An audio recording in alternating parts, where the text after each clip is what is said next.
பிதாவே, இயேசுவின் மூலமாய் உம்முடைய கிருபாசன தண்டையில தைரியமாய் இயேசுவின் ரத்தத்தினால வருகிறோம்.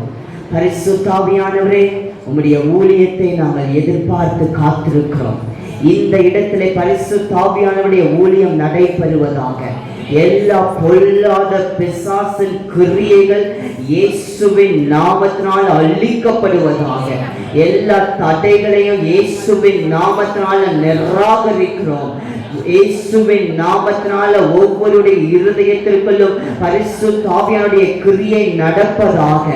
விசுவாசத்தினாலே பரிசுத்த ஆவியானுடைய அபிஷேகத்தை இந்த நாங்கள் உணர்கிறோம். இந்த நாளில் நாங்கள் உணர்கிறோம். இயேசுவின் நாமத்தினால பிதாவே, உயர்த்துகிறோம். எங்களை தாழ்த்தி அர்ப்பணிக்கிறோம். பெரிய காரியங்களை செய்யும் இயேசுவின் நாமத்தில் பிதாவே. ஆமென், ஆமென். ஹல்லேலூயா, ஹல்லேலூயா. இன்றைக்கு நம்முடைய தியானத்திற்காக ஏசாயா தீர்க்கதரிசன புஸ்தகம் 41 அதிகாரம் 14-15. ஏசாயா 41 அதிகாரம் 14-15. கர்த்தர் சொல்லுகிறார், யாக்கோபு என்னும் பூச்சியே, சிறு கூட்டமே, நான் உனக்கு துணை நிற்கிறேன் என்று யார் சொல்லுகிறார்? பரிசுத்தரும் மீட்பருமான கர்த்தர். ஹல்லேலூயா. அவர் நம்மை மீட்கிற கர்த்தர். மீட்கிற கர்த்தர் சொல்லுகிறார், நான் உன்னை புதிதும் கூர்மையுமான பற்களுள்ள யந்திரமாக்குவேன். நீ மலைகளை மிதித்து நொறுக்கி குன்றுகளை பதருக்கு ஒப்பாக்கி விடுவாய். ஹல்லேலூயா. யாரை பார்த்து சொல்லுகிறார்? பூச்சி. யாக்கோபு என்னும் பூச்சி. ஒரு பூச்சிய என்னவா ஆண்டவர் மாற்றுகிறார்? புதிதும் கூர்மையுமான பற்களுள்ள யந்திரமாய் மாற்றுகிறார். ஒரு பூச்சிய யந்திரமா மாற்ற முடியுமா? இயற்கையால முடியுமா? இயற்கையால் அது சாத்தியமே அல்ல. ஆனால் இயற்கைக்கு அப்பாற்பட்ட தேவன். இன்றைக்கு நீங்க நினைக்கலாம், ஒரு பூச்சியை போல பலவீனம் உள்ளவன் நான், ஒரு பூச்சியை போல குறை உள்ளவர்கள் என்று நினைக்கலாம். ஆனால் அந்த பூச்சியை ஆண்டவர் பற்களுள்ள யந்திரமாய் மாற்றுகிறவர். ஹல்லேலூயா, ஹல்லேலூயா. அதுதான் பலவீனமானதை பலனுள்ளதாய் கர்த்தர் மாற்றுகிற விதம். அது பெயர்க்கும் வல்லமை, மலைகளை பெயர்க்கிற வல்லமை. போரடிக்கிற ஒரு யந்திரம் எப்படி இருக்கும் அப்படின்னா, இப்படி ஒரு அட்டை மாதிரி இருக்கும். அதுல பற்களா இருக்கும். தானியத்தை போட்டு அதை எடுப்பான். ஆனா இந்த இடத்துல ஆண்டவர் சொல்றாரு, நான் உன்னை போரடிக்கிறதுக்கு புதிதும் கூர்மை, வேதத்தை பாருங்க, புதிதும் கூர்மையுமான பற்களுள்ள யந்திரமாக்குகிறேன். நீ மலைகளை மிதித்து நொறுக்கி குன்றுகளை பதருக்கு ஒப்பாக்கி விடுவாய். எப்படி தானியத்தை போரடிக்கிற ஒரு மெஷினால, யந்திரமால மலைகளை மிதித்து நொறுக்க முடியும்? யோசிச்சு பாருங்க, யோசிச்சு பாருங்க. ஆண்டவர் என்ன சொல்றார்? போரடிக்கிற கூர்மையான ஒரு யந்திரமா மாற்றுகிறேன். அந்த யந்திரம் மாதிரி நீங்க இருப்பீங்க. நீங்க போய் மலைகளை மிதித்து நொறுக்குவீங்க. எப்படி இது சாத்தியம்? கர்த்தர் மாற்றுகிற விதம் அதுதான். நீங்கள் தானியத்தை போரடிக்கிற கூர்மையான யந்திரம் அல்ல, மலைகளை மிதித்து நொறுக்குகிற கூர்மையான யந்திரம். ஹல்லேலூயா, ஹல்லேலூயா. புல்டோசர் பார்த்திருக்கீங்களா? எப்படி போய் மலையில போய் என்ன பண்ணும்? இடித்து தோண்டி வழியை உண்டு பண்ணும். அதே போல மலைகளை பெயர்க்கத்தக்கிற, உங்க வாழ்க்கையில வருகிற தடைகளை பெயர்க்கத்தக்கிற வல்லமையை கொண்டுள்ள புதிதும் கூர்மையுமான பற்களுள்ள யந்திரம் நீங்கள் தான் என்று கர்த்தர் சொல்லுகிறார். ஹல்லேலூயா, ஹல்லேலூயா. பக்கத்துல பார்த்து சொல்லுங்க, இன்னைக்கு ஆண்டவர் உங்களை உருமாற்றுறாரு. ஆண்டவர் சொல்றாரு, புதிதும் கூர்மையுமான பற்களுள்ள யந்திரமா மாற்றுறாரு. மலைகளை உடைக்க போறீங்க. ஹalleluya, ஹalleluya. லூக்கா 10:19ல இயேசு சொன்னார், இதோ சர்ப்பங்களையும் தேள்களையும் மிதிக்கிற சகல அதிகாரத்தை உங்களுக்கு கொடுத்திருக்கிறேன் சொல்லி இருக்கிறார். உங்களுக்கு ஆண்டவர் அதிகாரத்தை கொடுத்திருக்கிறார். இனி வாழ்க்கையில போராட்டங்கள் வரும் பொழுது, தடைகள் வரும் பொழுது, உங்களுக்குள்ள இருக்கிற வல்லமையினால நீங்கள் அதை மேற்கொள்ள போகிறீங்க. ஹalleluya. எபேசியர் 6ஆம் அதிகாரம் 10-11ல வாசிக்கிறோம். போர் ஆயுதங்களை தரித்து கொண்டு, ஆவிக்குரிய போர் ஆயுதங்களை தரித்து கொண்டு பவுல் எழுதுகிறார். முக்கியமான ஒரு வார்த்தை, பலப்படுங்கள் என்று சொல்லுகிறார். ஹalleluya. பலப்படுங்கள் என்று சொல்லுகிறார். அதே போல எபிரேயர் 11:34ல வேதம் சொல்லுகிறது, பலவீனத்திலே பலம் கொண்டார்கள். யார்? சிம்சோன் போன்றவர்கள், கிதியோன் போன்றவர்கள் பலவீனத்துல பலம் கொண்டாங்க. எப்போ நம்முடைய வாழ்க்கையில, நல்ல கவனிச்சுக்கங்க, உங்களுடைய படிப்பிலோ சரி, உங்களுடைய வேலையிலோ சரி, உங்கள் குடும்பத்திலோ, சரீர பிரகாரமான பலவீனத்தின் மத்தியிலோ என்னால முடியாதுன்னு நீங்க என்றைக்கு நினைக்கிறீங்களோ, அது சத்ரு கொண்டு வருகிற எண்ணம். வேதம் என்ன சொல்கிறது? அந்த முடியாதுங்கிறதை நீங்க எதிர்த்து பலவீனத்தில் பலப்படணும். ஹalleluya. அப்போஸ்தலர் 1ஆம் அதிகாரம் 8ஆம் வசனத்திலே நாம் பலப்பட வேண்டியதற்குரிய ஒரு முக்கியமான ஒரு காரியம் எழுதப்பட்டிருக்கிறது. அப்போஸ்தலர் 1ஆம் அதிகாரம் 8ஆம் வசனம். இயேசு சொல்லுகிறார், பரிசுத்த ஆவி உங்களிடத்தில் வரும்போது நீங்கள் பலனடைவீர்கள். ஹalleluya. பரிசுத்த ஆவியானவர் உங்களிடத்தில் வரும்போது நீங்கள் பலனடைவீர்கள். பரிசுத்த ஆவியானவர் இப்ப எங்கே இருக்கிறார்? நமக்குள்ள இருக்கிறார்.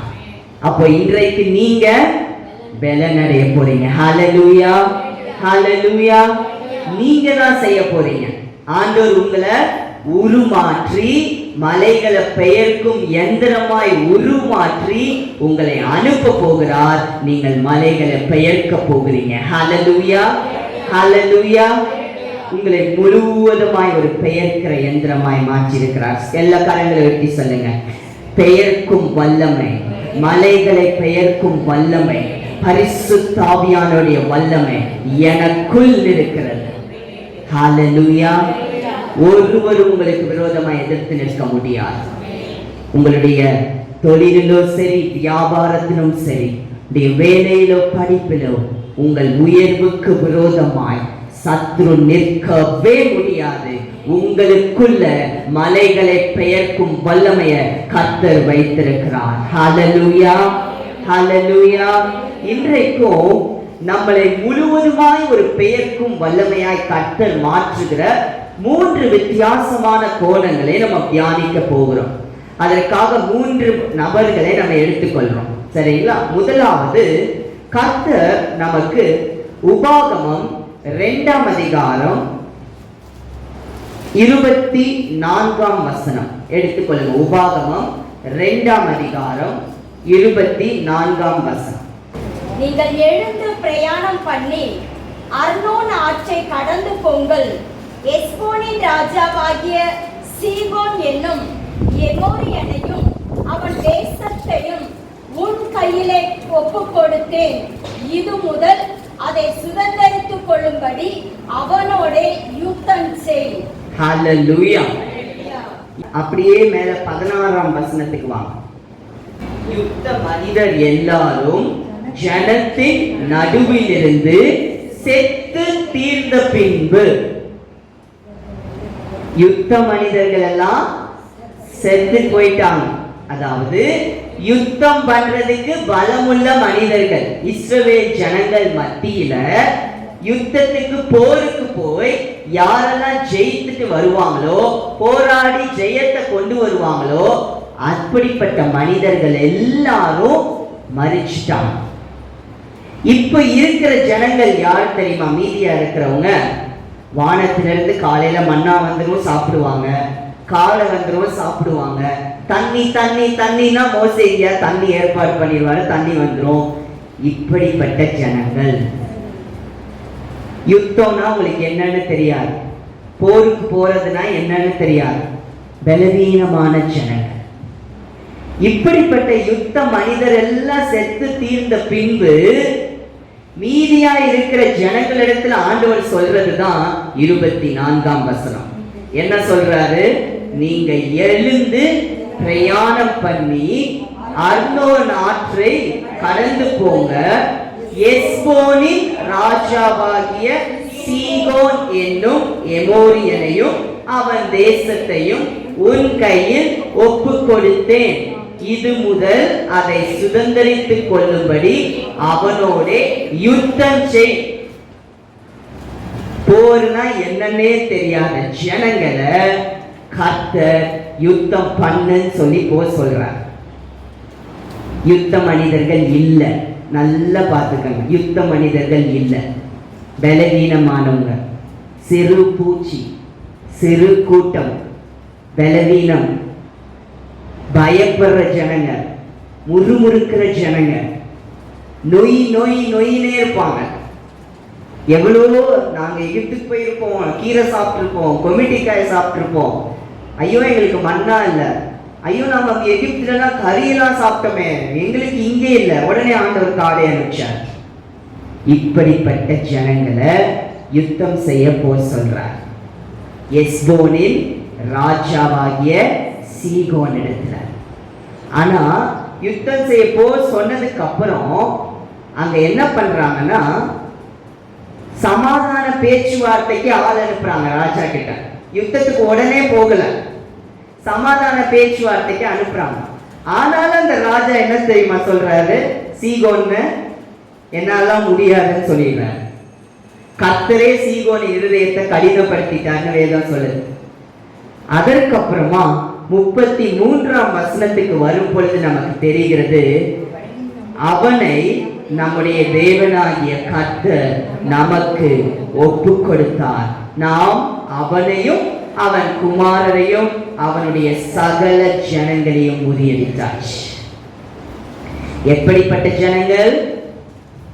யுத்தத்துல பழக்கமில்லாத ஜனங்கள், பலவீனமான ஜனங்கள், பலவீனமான இஸ்ரவேலர்கள் ஆண்டவருடைய வார்த்தையை நம்பி, ஆண்டவருடைய வல்லமை எங்களுக்கு போதும், ஆண்டவர் சொல்லிட்டார், நம்மளுக்கு ஒப்பு கொடுப்பேன்னு சொல்லி இருக்கிறாருன்னு சொல்லி போனாங்க. யுத்தத்தில் வல்லமையான போர்ல பழக்கப்பட்ட ஜனங்கள் இல்ல, ஆனாலும் அந்த யுத்தத்துல ஜெயத்தை பெற்றுக்கொண்டாங்க. ஹல்லேலூயா, ஹல்லேலூயா.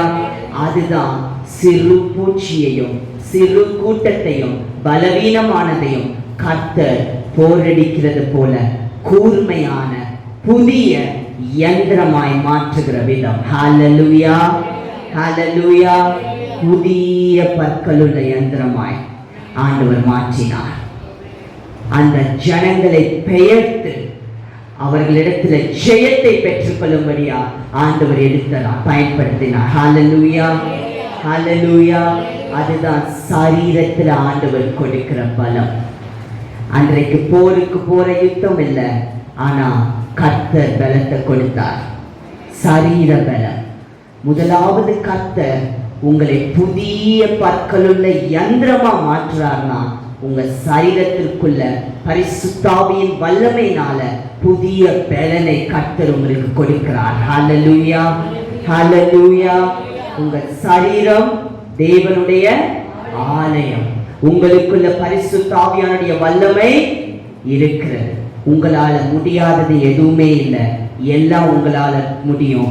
ஏன்னா உங்களுக்குள்ள இருக்கிற ஆவியானவர் வல்லமை உள்ளவர். ஹல்லேலூயா, ஹல்லேலூயா. வல்லமையோட சொல்லலையே. ஹல்லேலூயா, ஹல்லேலூயா. சரீரத்துல பலம் அந்த மாதிரி சொல்லணும். நிமிர்ந்து உட்கார்ந்து சொல்லுங்க, 2 கரங்களை உயர்த்தி சொல்லுங்க, ஹல்லேலூயா. புதிய பெயர்க்கிற யந்திரம் நீங்க தான். மலைகளை பெயர்க்க யந்திரம் நீங்க தான். பலவீனம் வந்தோடனே அப்படியே உட்கார்ந்துருவீங்களா, படுத்துருவீங்களா? முடியாது. நீங்க என்ன பண்ண போறீங்க? எந்திரிக்க போறீங்க. என்னால முடியும், எனக்குள்ள இருக்க பரிசுத்த ஆவியினால என்னால முடியும். நீ எந்திரிச்சு நடக்க போறீங்க. ஹalleluya, ஹalleluya. கிறிஸ்தவ வாழ்க்கையில மேல மேல மேல போயிட்டே இருக்கணும். கீழே போய் இருந்துடக்கூடாது. ஐயோ என்னால முடியாது, எனக்கு வயசாயிடுச்சு, அவ்வளவுதான் என் வாழ்க்கை, இன்னைக்கோ நாளைக்கோன்னு இருக்கேன்ப்பா, நான் போய் சேர்ந்துருவேன். இந்த வார்த்தை கிறிஸ்தவங்களுடைய வாயில வரவே கூடாது. வந்துச்சுன்னா நீங்க பரிசுத்த ஆவியானவரை துக்கப்படுத்துறீங்கன்னு அர்த்தம். நம்முடைய தேவன் எப்படிப்பட்டவர்னா, மோசேக்கு அவ்வளவு வயதான பொழுது கண்கள் இருளடையவில்லை, சரீரத்துல பலன் குறையவில்லை. ஆபிரகாம் சாராளுக்கு 100 வயதுல குழந்தையை பெற்றெடுக்கும்படி கர்த்தர் பலப்படுத்தினார். நீங்களும் நானும் ஆராதிக்கிற தேவன் அப்படிப்பட்டவர் தான், பலனை கொடுக்கிற தேவன். ஹalleluya, ஹalleluya. மலைகளை பெயர்க்கும்படியான யந்திரமாய் கர்த்தர் உங்களை மாற்றி இருக்கிறார். கேத்ரின் குல்மன் பெரிய ஊழியக்காரர். கேத்ரின் குல்மன் அமெரிக்கா தேசம் முழுவதும் போய், ஏன் உலகம் முழுவதும் ஊழியத்தை செஞ்சோம்.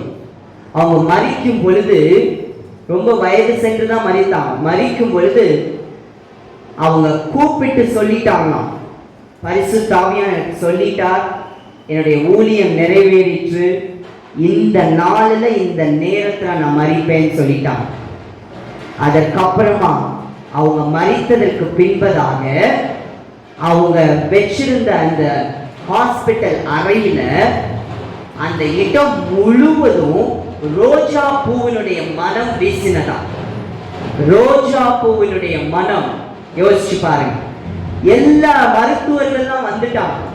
என்ன இது, ஆஸ்பத்திரியில வந்து யார் ரோஜா பூ கொண்டு வந்து போட்டது, ஏன் இப்படி ரோஜா பூ மனம் வீசுது, ஏன் தெருவெல்லாம் ரோஜா பூ மனம் வீசுது, எல்லா இடமும் ரோஜா பூ மனம். பார்த்தாங்களாம், கேத்ரின் குல்மனுடைய சரீரம் எந்த அறையில வைக்கப்பட்டிருந்ததோ அந்த இடத்துல இருந்து ரோஜா பூ மனம் வீசினது. அந்த சரீரம் தேவனுடைய பிரசன்னத்தையும் மகிமையையும் சுமந்து கொண்டு வாழ்ந்ததுனாலதான் மரித்த பின்பும் அந்த சரீரத்திலிருந்து தேவ பிரசன்னம் வெளிப்பட்டது. ஹalleluya, ஹalleluya. நீங்க வாழும் பொழுது உங்க சரீரத்துல ஆவியானவர் இருக்கிறார். அந்த நிறைவிலேயே நடக்கணும், அந்த வல்லமையில நடக்கணும். ஹalleluya. அதே போலதான் கென்னத் ஹேகின் என்ற பெரிய ஊழியக்காரர், அவர் மரித்து அவருடைய சரீரத்தை வைத்த பொழுது ஒருவரால் அந்த சரீரத்தை தொடவே முடியலையாம். தொட்டா என்ன ஆகுது, தொங்குன்னு போய் விழுந்துடுறாங்க. மரிச்சதுக்கு அப்புறம் சரீரத்தை தொட முடியல. அதுக்கப்புறம் கொஞ்ச நேரம் கழிச்சு ஆண்டுடைய பிரசன்னம் அப்படியே அந்த சரீரத்திலிருந்து விலகினதுக்கு அப்புறம் அந்த சரீரத்தை எடுத்து அடக்கம் பண்ணினான். அவர் வாழும் பொழுது தேவ பிரசன்னத்தை சரீரத்தில் சுமக்கிறவராய் வாழ்ந்தார். ஹalleluya, ஹalleluya. பல மணி நேரம் அந்நிய பாஷைகளை பேசுவார், பல மணி நேரம் வேதத்தை தியானிப்பார், தேவனோடு நடப்பார். தேவ பிரசன்னம் அவருக்குள்ள நிறைவாய் இருந்தது. நீங்க அதை வாஞ்சிக்கிறீங்களா? நான் மரித்தாலும் பேசுவேன், என் சரீரத்திலிருந்து தேவ பிரசன்னம் வெளிப்படணும்.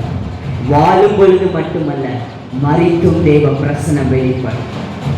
இப்பவே நீங்க மரிக்க கூடாது. 120 வயதாவது வாழணும். ஹalleluya, ஹalleluya. நான் வாழ்வது இயேசுவுக்காக, அவர் மகிமைக்காக. ஏன்னா உங்களுக்குள்ள இருக்கிறது சாதாரண பலன் அல்ல. மருந்து மாத்திரையிலிருந்து வர பலன் கொஞ்ச நேரத்துக்கு, ஆனா உங்களுக்குள்ள நிரந்தரமாய் பரிசுத்த ஆவியானுடைய பலன் இருக்கிறது. ஹalleluya. அதுதான் கர்த்தர் கொடுக்கிற சரீர பலன். இரண்டாவதாக கர்த்தர் மனதில் பலத்தை கொடுக்கிறார். மனதில் பலன், உங்க உணர்வுகளிலே பலனை கொடுக்கிறார். இமோஷனலா உங்க உணர்வுகளிலே ஆண்டவர் பலனை கொடுக்கிறார். 1 சாமுவேல் 22ஆம் அதிகாரம் 1 5 வசனங்களை எடுத்துக்கொள்ளுங்கள். 1 சாமுவேல் 22 1 5 வாசிக்க வேண்டாம், நான் உங்களுக்கு அதை எடுத்து உங்களுக்கு நான் சொல்லிடுறேன். தாவீத சவுல் துரத்தி கொண்டே வரார், சரிங்களா? எப்போ தாவீது கோலியாத்தை அடிச்சு மேற்கொண்டுட்டார். மேற்கொண்டதுக்கு அப்புறமா சவுல் என்ன பண்றார், பொறாமை நிமித்தம் தாவீதை துரத்துறார். தாவீதை துரத்தும் பொழுது இந்த இடத்துல தாவீது என்ன பண்றாருன்னா, தப்பி ஓடுறார். தப்பி ஓடும் பொழுது 22 2ஆம் வசனத்தை பாருங்க. நான் சொல்லும் போது மட்டும் நீங்க பாருங்க. 22 2ஆம் வசனம் வாசிக்கிறேன். ஒடுக்கப்பட்டவர்கள், கடன்பட்டவர்கள், முறுமுறுக்கிறவர்கள் யாவரும் அவனோட கூடிக்கொண்டார்கள். யார் கூட்டாளி தாவீதுக்கு? ஒடுக்கப்பட்டவங்க, கடன்பட்டவங்க, முறுமுறுக்கிறவங்க தான் கூட்டாளி. சரிங்களா? அதாவது ஒரு வார்த்தையில சொல்லணும்னா கோச்சுக்கிட்டவங்க, மனதுல புண்படுத்தப்பட்டவங்க, மனசுல காயப்பட்டவங்க எல்லாம், தாவீது நீ காயப்பட்டியாப்பா, சவுல் உன்னைய தொடுத்துறானா, வா நாங்க உன் கூட வரோம் அப்படின்னு எத்தனை பேர் தெரியுமா போயிருக்காங்க? பாருங்களேன், 400 பேர் அப்பா தாவீதோடு இணைந்து போக ஆரம்பிக்கிறாங்க. எங்கே போறாங்க தெரியுமா? மோவாபின் ராஜா கிட்ட போறாங்க. மோவாப் யாரு?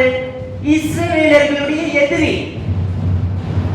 இஸ்ரவேல் ஜனங்களுக்காக யுத்தத்தில் நின்று ஆண்டவருடைய நாமத்தை சொல்லி கோலியாத்தை மேற்கொண்ட தாவீது அதே தன்னுடைய ஜனங்களின் எதிரி பக்கம் போய் சேர்ந்துறார். எவ்வளவு பெரிய காரியம் நடந்திருக்கு பாத்தீங்களா? இதுக்கு கூட்டு வேற 400 பேர் கோச்சிட்டு போறாங்க. மொத்தமா போய் அந்த இடத்துல இருக்கிறாங்க. தாவீது போய் அவங்க அம்மா அப்பாவை கூட்டிட்டு போய் மோவாபின் ராஜாட்ட போய் ஒப்படைச்சு, எங்க அம்மா அப்பாவை பாத்துக்கங்கன்னு கேட்கிறார். இது அங்க இருக்கிறார். அப்ப கர்த்தர் தீர்க்கதரிசி அனுப்புகிறார். 5ஆம் வசனத்துல காத் என்னும் தீர்க்கதரிசி வந்து சொல்றாரு, நீ இங்க இருக்க கூடாதுன்னு சொல்லிட்டார். உடனே தாவீது புறப்பட்டு காட்டுக்கு போயிடுறார். காட்டுல போய் பத்திரமா இருப்பதற்காக போறார். இது 22ஆம் அதிகாரத்துல பார்க்கிறோம். இதுதான் ஆரம்பம். இதுக்கப்புறம் தாவீதை திரும்பி சவுல் துரத்திக்கிட்டே வரார். துரத்திட்டே வரும் பொழுது அப்படியே வாங்க 27ஆம் அதிகாரத்துக்கு. 22ஆம் அதிகாரத்திலிருந்து 1 சாமுவேல் 27ஆம் அதிகாரத்துக்கு வாங்க. 1ஆம் வசனம். இங்க என்ன பண்றாரு தாவீது? ஐயோ சவுல் என்னை கொன்றுவார்னு சொல்லிட்டு, நான் அவன் கைக்கு நீங்களாய் இருக்கும் படிக்கு நான் பெலிஸ்தரின் தேசத்துக்கு போய். ஐயோ, எங்கே போறாரு? பெலிஸ்தர் தேசத்துக்கு போறார். பெலிஸ்தர் யாரு? இஸ்ரவேலர்களுடைய எதிரிங்க, கோலியாத்துடைய தேசம். அந்த பெலிஸ்தருக்கு விரோதமா தான் சின்ன பையன் தாவீது நின்று கோலியாத்தை முறியடிச்சார்.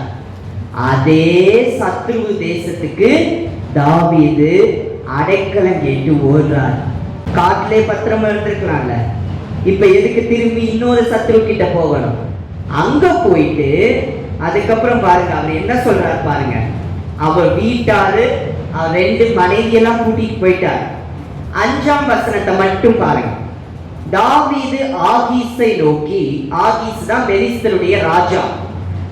தாவீது ஆகீஸை நோக்கி, உம்முடைய கண்களில் எனக்கு தயவு கிடைக்குமானால் நான் வாசம் பண்ணும்படி நாட்டிலுள்ள ஊர்களிலே ஒன்றில் எனக்கு இடம் தாரும். உம்முடைய அடியான் உம்மோடே கூட ராஜதானி பட்டணத்திலே வாசமாய் இருப்பானேன் என்றான். தாவீது மனதுல காயம், மனதுல கோபம், தவறான இடத்துக்கு போறாரு. எந்த ராஜாவுக்கு எதிராய் நின்று யுத்தம் பண்ணினாரோ அதே ராஜாட்ட போய் உம்முடைய அடியான் அப்படிங்கிறார். உங்க அடிமை. கர்த்தர் எவ்வளவு வேதனைப்பட்டிருப்பான்னு யோசிச்சு பாருங்க. உங்க கண்கள்ல எனக்கு கொஞ்சம் தயவு கிடைக்குமா அப்படின்னு கேட்கிறார். கோபப்பட்ட மனம், கோபித்து கொண்ட மனம், மனதிலே பலம் இல்லை. 1 சாமுவேல் 28 வாங்க. அடுத்த அதிகாரம் 28 1 2. தாவீது இப்போ எங்க இருக்கிறாரு? பெலிஸ்தரோட இருக்கிறார். இப்போ 28ஆம் அதிகாரத்துல பாருங்க, பெலிஸ்தர் யாரோட திரும்பி யுத்தத்துக்கு போறாங்க? இஸ்ரவேலோட யுத்தத்துக்கு போறாங்க. இப்போ யுத்தத்துக்கு போற அந்த நேரத்துல தாவீது சொல்றாரு, நானும் வரேன். அந்த ராஜா சொல்றாரு, நீ என் கூட தானே இருக்க, நீ என் கூட தானே இருக்க, உன் ஜனத்துக்கு விரோதமா இப்ப யுத்தம், நீ எந்த பக்கம் நிக்கணும்? எங்க பக்கம்? உடனே தாவீது என்ன சொல்றாரு, நான் என்ன பண்றேன் பாருங்க. தாவீது ஆகீஸை பார்த்து, உம்முடைய அடியான் செய்ய போகிறதை நீ நிச்சயமா அறிஞ்சு கொள்ளுவேன். என்ன பாத்தீங்களா? எப்படி ஏளனமா நினைச்சிருப்பாங்க அந்த பெலிஸ்தர். இப்பதானடா இவன் வந்து நம்ம கோலியாத்து தலையில கல்லெடுத்து அடிச்சு அவங்க ஜனத்துக்கு ஜெயத்தை வாங்கி கொடுத்தான். இப்ப நம்ம அங்க இருந்து துரத்துறான்னு நம்ம கிட்டயே வந்து சேர்ந்துக்கிட்டு நம்ம கூட இருந்து அந்த ஜனங்களுக்கு விரோதமா யுத்தம் பண்ண போறார். மனதுல பலம் இல்லை, மனதுல கோபம். 1 சாமுவேல் 29ஆம் அதிகாரத்துக்கு வாங்க. இது நீங்க வீட்டுல போய் ஃபுல்லா படிங்க. நான் இந்த முக்கியமானதை மட்டும் சொல்லிடுறேன். 1 சாமுவேல் 29ஆம் அதிகாரம் 7, 8. அங்க என்ன நடக்குதுன்னா, ஆண்டவரே இந்த இடத்துலயே தலையிடுறார். என்ன ஆகுது? கர்த்தர் தலையிட்டு, நான் விசுவாசிக்கிறேன் கர்த்தர் தான் தாவீதை காப்பாத்திருக்கிறார். அந்த ராஜாவே வாயை திறந்து சொல்றாரு, தாவீது நீ போயிரு. பெலிஸ்தர் ராஜா என்ன சொல்லிட்டாரு? தாவீதே போயிருன்னு சொல்லிட்டார். ஆண்டவரோட சூழ்நிலையை உருவாக்கி தாவீதை தப்பிக்கும்படி செய்றார். இஸ்ரவேல் ஜனங்கள் தேவனுடைய ஜனங்கள். தேவ ஜனத்துக்கு விரோதமாய் நிற்கிற ஒருவரும் தப்பிக்க முடியாது. இந்த தாவீது அந்த இஸ்ரவேல் ஜனங்கள் மேல ராஜாவாகிறதுக்கு அபிஷேகிக்கப்பட்ட தாவீது. ஆனா தன் சொந்த ஜனங்களுக்கு விரோதமாய் நிற்க வேண்டிய அளவிற்கு தாவீதுடைய மனதுல கோபம், தாவீதுடைய மனதுல வைராக்கியம். நிற்கிறார், போர் சொல்லிடுறார். உடனே தாவீது என்ன பண்றார்? சரி நான் போறேன், நான் யுத்தம் பண்ணல, இஸ்ரவேலுக்கு விரோதமா யுத்தம் பண்ணலன்னு கிளம்பிடுறார். தப்பிச்சார். அன்னைக்கு தப்பிச்சனாலதான் இன்னைக்கு தாவீது பேர் இருக்கு. அன்னைக்கு மட்டும் இஸ்ரவேல் ஜனங்களுக்கு விரோதமா பெலிஸ்தரோட சேர்ந்துட்டு யுத்தத்துக்கு போயிருந்தா இன்னைக்கு தாவீதுங்கிற ஒரு நல்ல கேரக்டர் இல்ல. தப்பிச்சார். அப்புறம் வாங்க அடுத்த அதிகாரத்துல 1 சாமுவேல் 30ஆம் அதிகாரம் 1ல இருந்து 6 வரைக்கும் நீங்க வாசிச்சு பாருங்க. நான் முக்கியமானதை மட்டும் சொல்லிடுறேன். அங்க அவங்க ஊருக்கு தங்கி இருந்த ஊருக்கு வராங்க, சிக்லாகுக்கு. சிக்லாகுல தான் மனைவி, அவங்க ஜனங்க. இந்த தாவீதோட ஒரு கூட்டம் போச்சு. எத்தனை போச்சு? 400. அந்த 400ஓட குடும்பம் இதெல்லாம் அங்க இருக்காங்க சிக்லாகுல. வந்து பார்த்தா சிக்லாகு எரிச்சு போய் கிடக்கு. சிக்லாகு அக்கினியினால சுட்டரிக்கப்பட்டிருந்தது. 4ஆம் வசனத்தை பாருங்க. அப்பொழுது தாவீதும் அவனோடு இருந்த ஜனங்களும் அழுகிறதற்கு தங்களில் பலன் இல்லாமல் போகும் மட்டும் சத்தமிட்டு அழுறாங்க. ஐயோ இப்படி ஆயிடுச்சே, இப்படி தப்பு பண்ணிட்டோமே, நம்ம ஜனம் போச்சே, நம்ம மனைவிகளும் பிடிச்சிட்டு போயிட்டாங்களே, எல்லாரையும் பிடிச்சிட்டு போயிட்டாங்க, சிறை பிடித்து கொண்டு போகப்பட்டார்கள். 5ஆம் வசனம். இப்ப பாருங்க ட்விஸ்ட் பாருங்க, கிளைமேக்ஸ். 6ஆம் வசனம். தாவீது மிகவும் நெருக்கப்பட்டான். மிகவும் நெருக்கப்பட்டான். ஐயோ நான் நெருக்கப்படுறேனே அப்படின்னு சொல்லக்கூடாது. பிரச்சனை உங்ககிட்ட தான் இருக்கு. என்ன வந்தாலும் மலைகளையும் பெயர்க்கிற பரிசுத்த ஆவியான வல்லமை எனக்குள்ள இருக்கிறது. எந்த பிரச்சனையும், எந்த போராட்டமோ, யாருடைய புண்படுத்தும் வார்த்தைகளோ எதுவும் என்ன தாக்க முடியாது. நான் கிறிஸ்துவுக்குள்ள என் மனதளவில் பலமாயிருக்கிறேன் சொல்லணும். ஹல்லேலூயா, ஹல்லேலூயா. நம்ம என்ன பண்ணணும் தெரியுமா ஆண்டவருடைய பிள்ளைங்க? நான் இது எனக்கு பிரயோஜனமா இருந்துச்சு, அதனாலதான் உங்களுக்கு நான் இன்னைக்கு பகிர்ந்து கொடுக்கிறேன். ஆண்டவர் சொல்லிட்டார், நம்ம என்ன பண்ணணும்? எதுவும் என்னை அசைக்க முடியாது. நானு ஹையர் லெவல், நானு பரலோகத்துக்குரியவன், நான் கிறிஸ்துவுக்குரியவன். எனக்குள்ள பரிசுத்தாவியானவர் இருக்கிறார். அவங்களுக்கிட்ட இல்லாத பரிசுத்தாவியானவர் எனக்குள்ள இருக்கிறார். கடைசியில என்ன போராட்டம் வந்தாலும் அது ஒண்ணும் இல்லாம போயிடும். நமக்கு தான் நல்ல பேர் வரும். ஹல்லேலூயா, ஹல்லேலூயா. மலைகளை பெயர்க்கிற யந்திரமாய் கர்த்தர் நம்மை மாற்றி இருக்கிறார். ஹல்லேலூயா. அன்னைக்கு தாவீது நெருக்கப்படுறார். தான் செஞ்ச தப்புதான். நான் வானத்திற்கு ஏறினாலும் அங்கேயும் இருக்கிறீர், நான் பாதாளத்தில் படிக்க போட்டாலும் அங்கேயும் இருக்கிறீர். சங்கீதம் 139:8. நான் வானத்துக்கு ஏறினாலும் அங்கே இருக்கிறேன், நான் பாதாளத்துக்கு படுக்கை போட்டாலும் அங்கே இருக்கிறேன். யார் படுக்க போடுறா? நான் பாதாளத்தில் படுக்கை போட்டாலும் அங்கே இருக்கிறேன். நான் பாதாளத்தில் படுக்கை போட்டாலும் பிரச்சனை உங்களுக்கு கொண்டு வர்றது கர்த்தர் இல்ல, உங்களுக்கு பிரச்சனையை கொண்டு வர்றது நீங்க தான். ஏன்னா நீங்க சத்துருவோடு ஒன்று சேர்றீங்க, பிசாசோடு ஒத்து போயிடுறீங்க. என்ன பண்ணணும்? இனிமேலு நான் பாதாளத்துல படுக்க போட மாட்டேன், நான் ஆண்டவரோடு வானத்திற்கு ஏறுவேன். ஹல்லேலூயா, ஹல்லேலூயா. கர்த்தருக்கு காத்திருக்கிறவர்கள் புது பலன் அடைந்து செட்டைகளை அடித்து உயர எழும்புவார்கள், உயர எழும்புவார்கள். கழுகை போல, கழுகுதான் உயர எழும்பும். ரெக்கையை நீட்டிட்டு மேல போயிடும். இந்த காக்கா குருவியெல்லாம் இங்கே இருக்கும், கழுகு மேல போயிடும். அதனாலதான் ஆண்டவர் கழுகோட நம்மளை ஒப்பிட்டு பேசுறார்.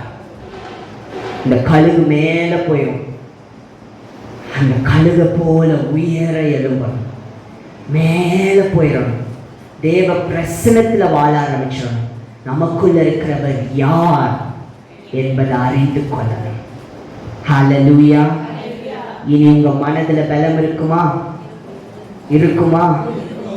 மலைகளையும் பெயர்க்கத்தக்கிற பலம். ஹல்லேலூயா. இந்த தாவீது நெருக்கப்பட்டு அங்க ட்விஸ்ட் பாருங்க, கிளைமேக்ஸ். சகல ஜனங்களும் தங்கள் குமாரர் குமாரத்திகளை நிமித்தம் மனக்லேசமானதினால், மனோபாரமானதினால அவனை கல்லெறிய வேண்டும் என்று சொல்லிக் கொண்டார்கள். கூட வந்துச்சே 400. அந்த 400 சேர்ந்து இப்ப என்ன பண்ணுது? நாங்க வரோம் கூட. ஐயோ தாவீது, நீ பாவம்பா, நீ துக்கப்பட்டிருக்க, நாங்க வரோம் கூட. வந்த 400 அந்த தாவீதை கல்லெறிஞ்சு கொள்ளணும்னு சொல்லுது. எப்படின்னு பாருங்க. மனது யாரை மட்டும்தான் நம்பணும்?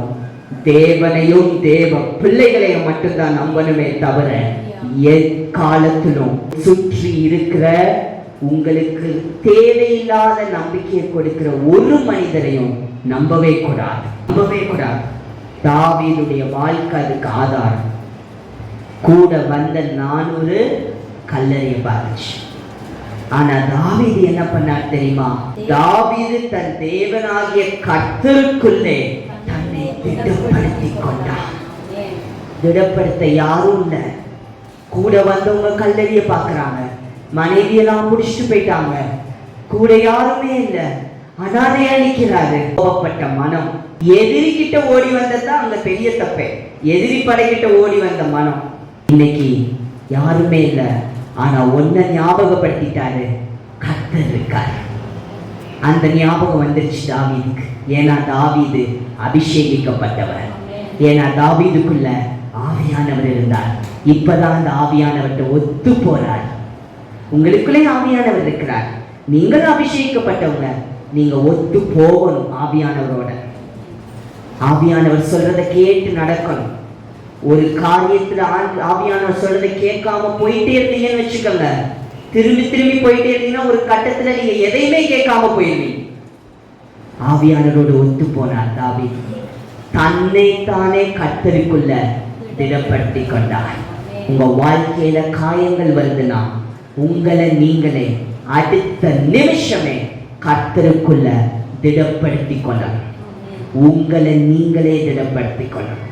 வேதத்தை வாசிக்கணும், அந்நிய பாஷை பேசுங்க, திடப்படுத்தி கொள்ளுங்க. ஹல்லேலூயா, ஹல்லேலூயா. புரிஞ்சுச்சுங்களா? மனதளவுல பலம் முக்கியம். முதலாவது நம்ம பார்த்தோம், ஆண்டவர் யந்திரமாய் மாற்றுவது எப்படி? சரீரத்துல பலம் கொடுக்கிறார், மனதை பலப்படுத்துகிறார். ஹல்லேலூயா. மூன்றாவதாக ஆவிக்குரிய பலம்.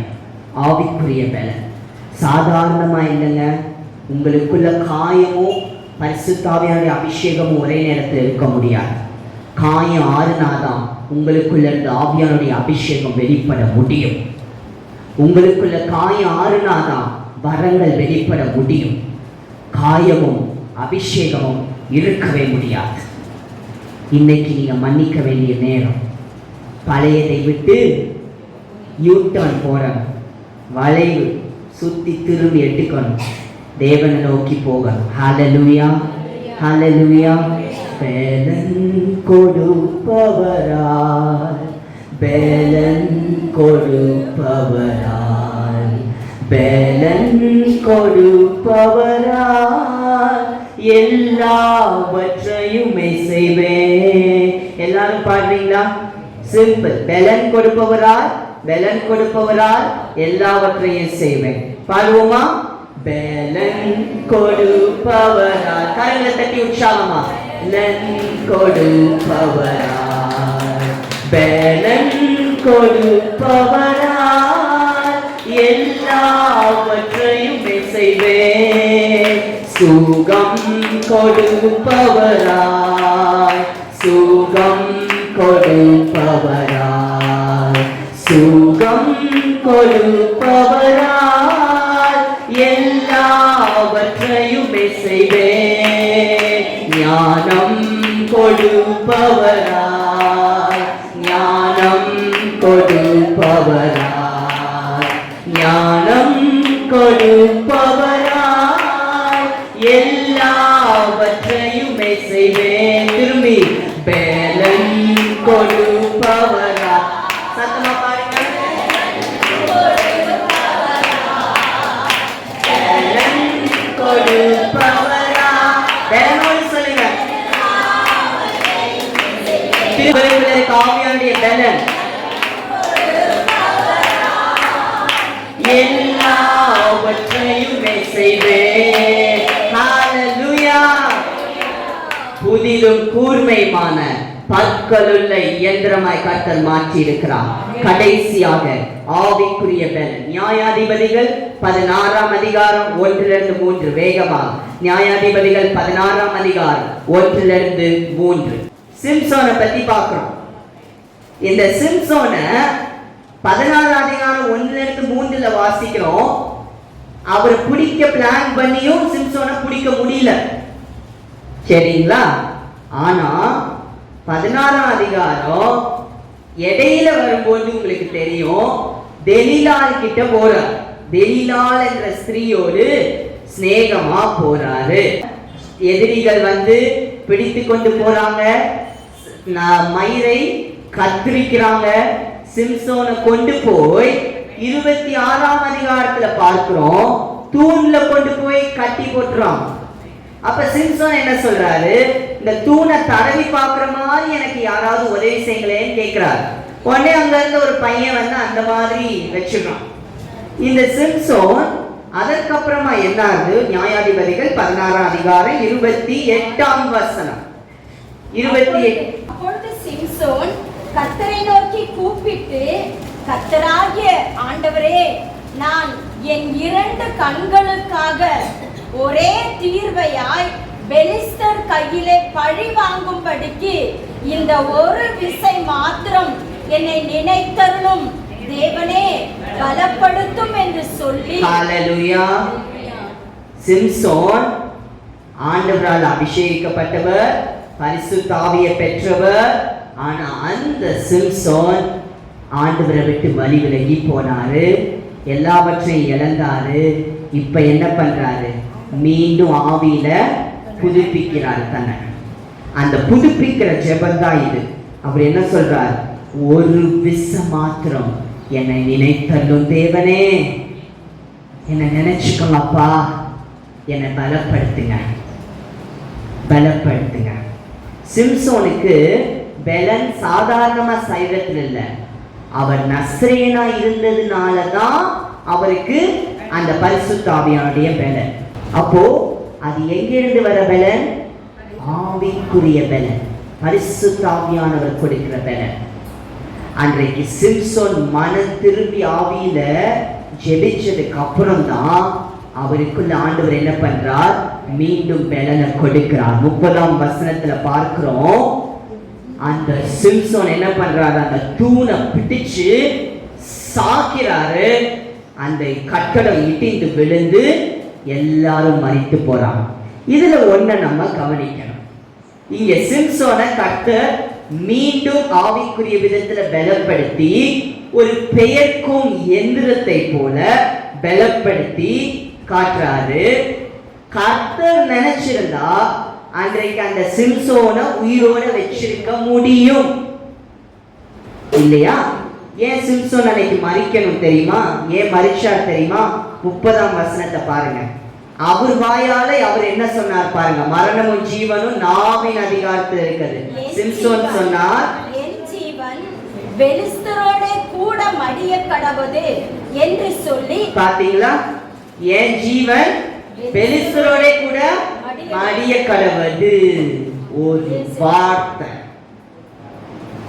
சிம்சோனும் மடிஞ்சிட்டார். ஆனா கர்த்தர் கொடுக்கிற பலன் பாருங்க, அதுதான் ஆவிக்குரிய விதத்துல. இதுவரைக்கும் நீங்க சோர்ந்து போயிருந்திருக்கலாம், இன்னைக்கு நீங்க சத்தியத்தை அறிஞ்சுக்கிட்டீங்க. நீங்கள் தான் பெயர்க்கிற எந்திரம்.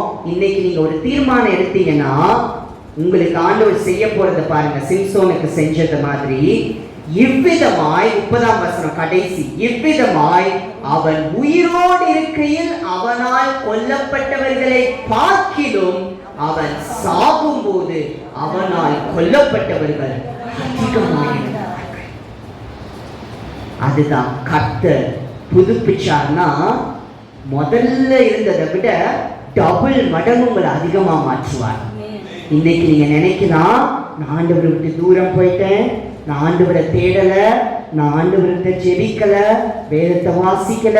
நீங்க நினைக்கலாம், இன்னைக்கு சிம்சோனை போல ஒரு ஜெபம், 2 வார்த்தை தான், கர்த்தாவே என்னை நினைத்தள்ளும், பலப்படுத்தினார். பலம் வந்துருச்சு. ஹல்லேலூயா. உயிரோடு இருக்கும்போது எவ்வளவு பெரிய காரியத்தை சிம்சோன் பண்ணார். தாடை எடுத்து அடிச்சாரு, சிங்கத்தின் வாயை கழிச்சாரு. அதை விட அதிகமா சாகும்போது செஞ்சார். கர்த்தர் கொடுக்கிற விதம் அதுதான். ஹல்லேலூயா, ஹல்லேலூயா. கர்த்தர் உங்களை பெயர்க்கிற இயந்திரமாய் மாற்றிருக்கிறார். தலையில கை வைங்க. என்னுடைய சரீரம் இனி புதிதும் கூர்மையுமான கற்களுள்ள மலைகளை பெயர்க்கும் யந்திரம். ஹல்லேலூயா. என்னுடைய மனம் இனி புதிதும் கூர்மையுமான கற்களுள்ள மலைகளை பெயர்க்கும் யந்திரம். என்னுடைய ஆவி, ஆவிக்குரிய வாழ்க்கை இனி புதிதும் கூர்மையுமான பற்களுள்ள மலைகளை பெயர்க்கிற, பாவ உணர்வுகளையும் பெயர்க்கிற யந்திரம். ஹல்லேலூயா, ஹல்லேலூயா. இன்றைக்கு உங்களுக்கு புதிய பலன் தான், புதிய கிருபை தான், புதிய அத்தியாயம் உங்க வாழ்க்கையில. எத்தனை பேர் விசுவாசிக்கிறீங்க? ஆமென், ஹல்லேலூயா. எல்லாரும் எழுந்து நிற்போமா? நம்ம ஜெபித்து முடிக்க போறோம். பரிசுத்த ஆவியான மத்தியில இருக்கிறார். நான் ஜெபிச்சுட்டே இருக்கும்போது ஆண்டவர் சொன்னார், என் கிருபை உன்னோட வருதுன்னார். இன்னைக்கு பெரிய காரியத்தை செய்வேன்னு சொன்னார். ஒவ்வொருவரையும் ஆண்டவர் இன்னைக்கு அந்த புதிய ஒரு மறுமலர்ச்சி, அந்த ஒரு மாற்றத்துக்குள்ள கொண்டு போக விரும்புகிறார். இப்பொழுது நம்ம ஜெப எண்ணெய் இந்த இடத்துல நம்ம வைத்து உங்க எல்லாருக்காகவும் நீங்க அந்த ஜெப எண்ணெயை ஒவ்வொருவரும் வேதம் சொல்லுகிறது எண்ணெய் அபிஷேகத்தை குறிக்கிறது. சபையில எண்ணெய நம்ம எடுத்து பூசும் பொழுது ஆண்டவர் நம்ம சுகத்தை கொடுக்கிறார். சீஷர்களை இயேசு சுவாமி ஊழியத்திற்கு அனுப்பும் பொழுது சீஷர்கள் போய் எண்ணெய் பூசி பிசாசுகளை துரத்துனாங்க, விடுதலை வந்தது. இப்ப இந்த எண்ணெய் இதுல ஊற்றப்பட்டிருக்கிறது. இதை நம்ம ஜெபித்து அபிஷேகத்தோடு இதை கொடுக்க போறோம். இங்க இந்த பக்கத்துல இருந்து யாராவது ஒருவர் வாங்க, இந்த பக்கத்துல இருந்து யாராவது ஒருவர் வாங்க, அதை எடுத்துக்கொண்டு போங்க. விசுவாசத்தோடு உங்க கையை அதுல வச்சுக்கோங்க. ஒரு டிராப் நீங்க எடுத்து உங்களுடைய தலையில வச்சுக்கோங்க. விசுவாசத்தோடு கர்த்தர் இன்னைக்கு உங்க சரீரத்துல, உங்க மனதுல, உங்க ஆவிக்குரிய விதத்துல ஒரு திருப்பு முனைய கர்த்தரை கொடுக்கணும். நீங்க எல்லாம் புல்டோசர் மாதிரி நீங்க வெளியே போகணும். புதிதும் கூர்மையான மலைகளை பெயர்க்கிற எந்திரம், புதிதும் கூர்மையான எந்திரம் நீங்க வெளியில போகணும். ஹல்லேலூயா, ஹல்லேலூயா. இது நீங்க தெருவில் நடக்கிற விதமே வேற. எல்லாம் பார்த்து கேட்கணும், என்ன சிஸ்டர் இப்படி இருக்கிறீங்க, பயங்கரமாயிட்டீங்களே கேட்கணும். ஹல்லேலூயா. அடி எடுத்து வைக்க நடந்துக்க போறீங்க. ஆரோனின் சிரசில் ஊற்றப்பட்டு தாடியிலும் வஸ்திரத்திலும் வலிந்தோடிய அந்த பரிசுத்த ஆவியானவருடைய வல்லமை இப்பொழுது இந்த எண்ணெயிலே இறங்குவதாக, இதை எடுத்து பயன்படுத்தும் பொழுது இறங்குவதாக, எடுத்து பயன்படுத்தும் பொழுது தேவனுடைய வல்லமை ஒவ்வொருவர் மேலும் வருவதாக. ஒவ்வொருவரையும் நிரப்புமப்பா, ஒவ்வொருவரையும் நிரப்போம், புதிய வல்லமை, புதிய குருவை, புதிது கூர்மையான பற்களுள்ள எந்திரமாய் நீர் மாற்றுவதற்காக உமக்கு நன்றி, உமக்கு நன்றி. Thank you Jesus, thank you Jesus, thank you Jesus, thank you Jesus, thank you Jesus, thank you Lord, thank you Father. நன்றி நன்றி நன்றி நன்றி நன்றி நன்றி நன்றி. இப்பொழுது எண்ணெய் உங்களை தேடி வருகிறது. உங்க தலையிலிருந்து கர்த்தர் உங்களை முழுவதுமே அபிஷேகிக்க போகிறார். நீங்க எப்படிப்பட்ட சூழ்நிலை இருந்தாலும் சரி, கர்த்தர் மாற்றத்தை கொடுப்பார். விசுவாசத்தோடு செய்யணும். விசுவாசிக்கிறவனுக்கு எல்லாம் கூடும். ஹல்லேலூயா. இன்றைக்கு அநேக வீண் சாட்சிக்காக மட்டுமல்ல, சுற்றியுள்ளவங்க என்னை பார்த்து என்ன நினைப்பாங்க, சுற்றியுள்ளவங்க என்ன நினைப்பாங்க, வெளியரங்கமான வேஷத்தோடு வாழ்ந்து கொண்டிருக்கிறத பரிசுத்த ஆவியானவர் வெளிப்படுத்துகிறார். உங்களுக்கு தனிப்பட்ட வாழ்க்கை ஒன்று உண்டு. ரகசிய பாவங்களா இருந்தாலும் சரி, இன்றைக்கு சிம்சோனை போல ஆண்டவர்கிட்ட ஒப்பு கொடுத்து ஆண்டவரே என்னை பலப்படுத்தும் கேளுங்க. இன்றைக்கு ஆவிக்குரிய பலனை கர்த்தர் கொடுப்பேன்னு சொல்றார். உங்களுக்கும் ஆண்டவருக்கும் நடுவுல உள்ளது. நான் யாரையும் இன்றைக்கு நான் கூப்பிட மாட்டேன். முன்னாடி உங்களுக்கும் ஆண்டவருக்கும் உள்ளது பர்சனல் டிசிப்ளின். உங்களுக்கும் ஆண்டவருக்கும் நடுவுல ஒரு வாழ்க்கை இருக்கிறது. உங்களுக்கும் ஆண்டவருக்கும் நடுவுல ஒரு வாழ்க்கை. சுற்றியுள்ள சாட்சிக்காக மட்டுமல்ல, உங்கள் மனமும் ஆண்டவர் மனமும் இணைந்திருக்கிறதா சோதிச்சு பாருங்க. உங்களை நீங்களே சோதிச்சு பாருங்க. ஆண்டவர் முன்னாடி நான் எப்படி இருக்கேன் யோசிச்சு பாருங்க. என்னுடைய தனிப்பட்ட வாழ்வில் பரிசுத்தம் வேண்டும். தனிப்பட்ட வாழ்வில் பரிசுத்தம். என்னை எவ்வளோ நேசிக்கிற அப்பாவை துக்கப்படுத்த மாட்டேன். கெட்ட குமாரனை போல ஓடி இருந்தாலும் இன்னைக்கும் அப்பா உங்களுக்காக காத்து கொண்டிருக்கிறார். ஏசப்பா உங்களுக்காக காத்து கொண்டிருக்கிறார். உங்களை அணைக்கும்படியா காத்து கொண்டிருக்கிறார். ஓடி வாங்க. ஆண்டவரே இடத்துல வரேன்னு சொல்லுங்க. தற்கொலை எண்ணங்கள் இயேசுவின் நாமத்தினால நிராகரிக்கிறேன். இயேசுவின் நாமத்தினால விலகுவதாக. அசுத்த ஆவிகள், filthy spirit, அசுத்த ஆவிகள் இயேசுவின் நாமத்தினால இன்றைக்கு வெளியேறுவதாக. பரிசுத்த ஆவியானவருடைய அக்கினியினால இப்பொழுது சுட்டரிக்கிறார்.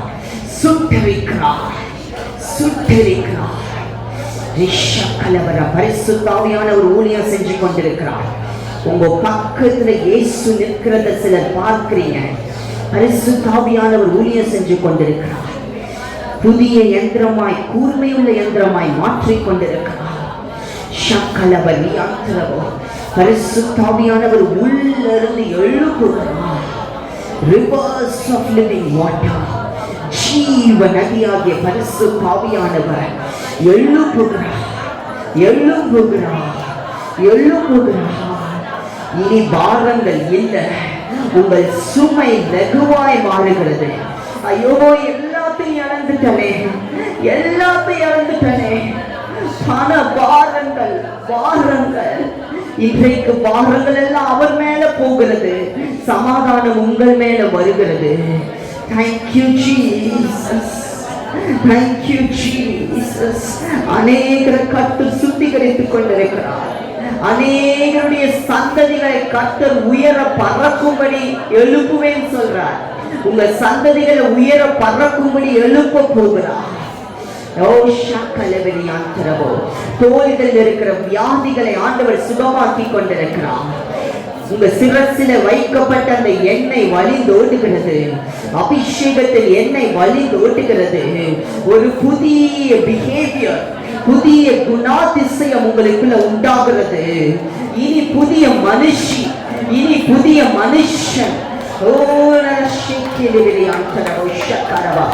பெரும் பாதகத்தை விளைவியாதபடிக்கு எச்சரிக்கையாயிரு கர்த்தர் சொல்றார்கள். பெரும் பாதகத்தை விளைவியாதபடிக்கு எச்சரிக்கையாயிரு. அவங்களுடைய மன்னனைகளில ஜாக்கிரதையா இருக்கணும். எத்தனை பேர் மன்னனை வச்சிருக்கிறீங்கன்னு தெரியல, மன்னனையில ஜாக்கிரதையா இருங்க. இதுவரை ஜெப ஜெப தூபம், உங்கள் ஜெபம் தூபம் கர்த்தருடைய சமூகத்தை எட்டியுள்ளது என்று கர்த்தர் சொல்லுகிறார். உங்கள் ஜெப தூபம் கர்த்தருடைய சமூகத்தை எட்டியுள்ளது. இனி சுகம், இனி நீங்க உடைத்த பாத்திரம் அல்ல, இனி உருமாற்றப்பட்ட பாத்திரம். இனி உடைத்த பாத்திரம் அல்ல, உருமாற்றப்பட்ட பாத்திரம். Thank you Jesus. மகா பயங்கரத்தின் வாதை ஒன்று வர காத்திருக்கிறது. மகா பயங்கர வாதை ஒன்று வர காத்திருக்கிறது. கர்த்தர் உங்களை ஜெபிக்க சொல்றார்.